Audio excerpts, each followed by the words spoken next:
Alright, I'm going to talk to you guys today about sleep disorders.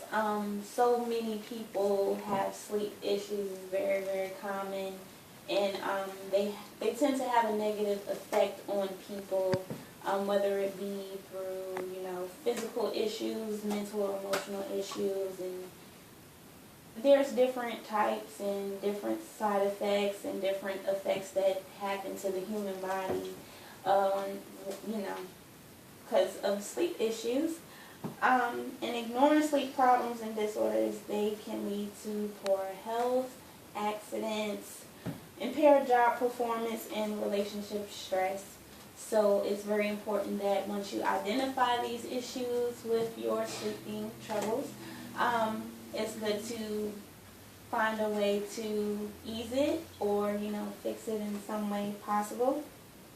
And, the lack of quality sleep can have a negative impact on your energy, emotional balance, and health. Sleep disorders affect your life negatively based on the type of sleep disorder, the symptoms, and the effects they have. I tend to get all my information from healthguide.org. They had a lot of information in their articles about sleep disorders. I'm going to talk about the different types of sleep disorders. The most common one is insomnia. Almost everybody has experienced some symptoms of insomnia before. It's the inability to get the amount of sleep you need to wake up feeling rested and refreshed.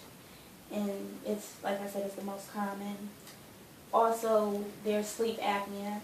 It's a common sleep disorder as well, in which your breathing temporarily stops, and it's due to blockage in your upper airways as you're sleeping.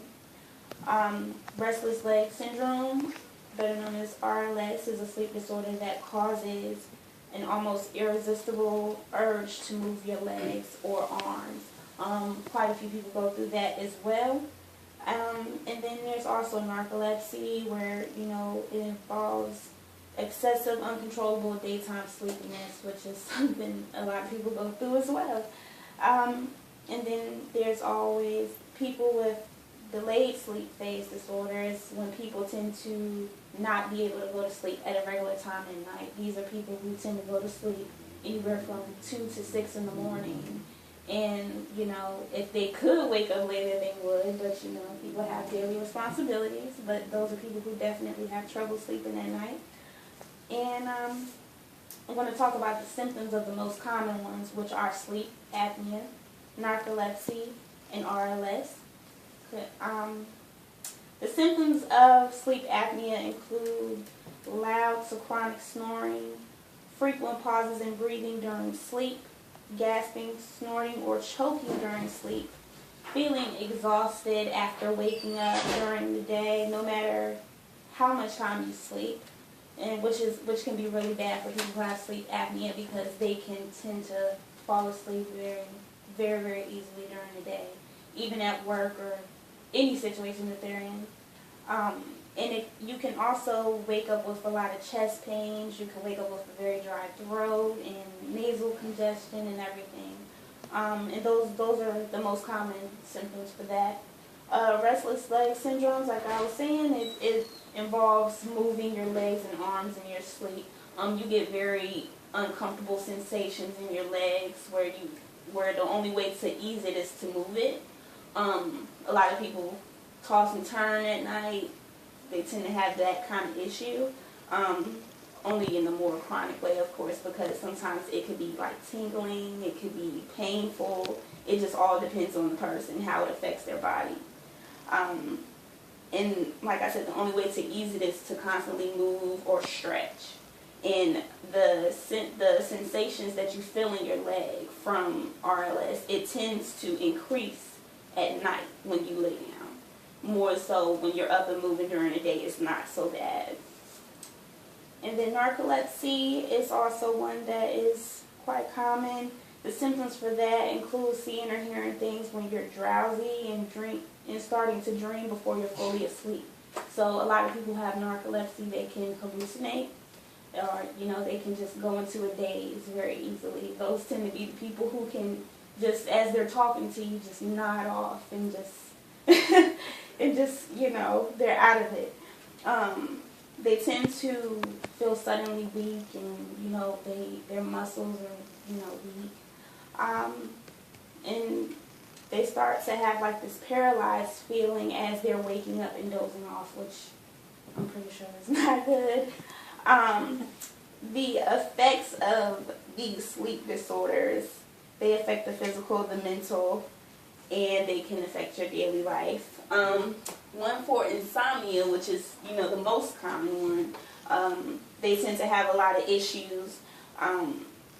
You're more at risk for high blood pressure, more risk for diabetes and heart disease, and it does affect your immune system very much so. And like I said, mental issues can, low performance. If you're at risk for depression or an anxiety disorder, it can affect you in a whole lot of ways, mentally as well. And what brings me to the conclusion that once you experience these symptoms, it's always best to get help. Sometimes you don't have to go to a doctor. Sometimes you can fix it yourself or ease it. A lot of prescriptions like sleeping pills, they're convenient, but it's only temporary. So, a doctor would more so recommend you keeping like a sleep journal, like taking down when you go to sleep, when you wake up, how long you sleep, did you sleep well, what issues did you have when you sleep, and try to see what the pattern is, to see which type that you have, what type of sleep disorder, and how to better fix it. Even your daily routine, just changing your daily routine can fix your sleep disorder, whether it means, trying to get to bed at a good time and waking up at a good time. You have to train, you kind of have to train yourself to go to sleep and wake up at the same time every day. Even exercise can help people with sleep disorders. They say that through healthguide.org, which is my credibility for every single point of mine, daily exercise often help people sleep, although a workout soon before bed will interfere with it. They say for the best benefit to get exercise about 5 to 6 hours before sleep. So, therefore, if people can, change their daily routine, maybe you won't have to be at work with your head on the desk, or maybe you don't have to have super baggy eyes. I've been through it myself. I'm always tired, but it's just a simple, simple fix. And thanks, you guys.